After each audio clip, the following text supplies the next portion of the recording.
Bienvenue dans cette nouvelle vidéo, Zeta2Go, l'outil de voice tracking à distance de RCS. Et dans cette petite session, nous allons voir quelques paramètres avancés comme l'envoi des voice tracks en stéréo.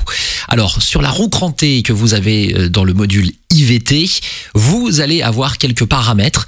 Alors, quelques paramètres d'affichage qui peuvent être utiles si vous utilisez un écran de petite taille.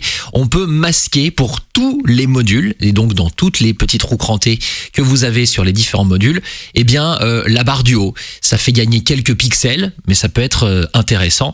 Et surtout, ce qui va nous intéresser dans ces paramètres avancés, ce sont les audio settings. Les buffers, généralement, ça se passe bien, il n'y a pas de souci, donc c'est configuré de base de cette façon-là. Ce qui va nous intéresser, c'est de pouvoir envoyer les voice tracks en stéréo. De base, les voice tracks sont envoyés en mono, comme c'est affiché ici. Ça convertit la stéréo des voice tracks en mono, ça donc donne des fichiers plus petits et donc plus rapides à envoyer.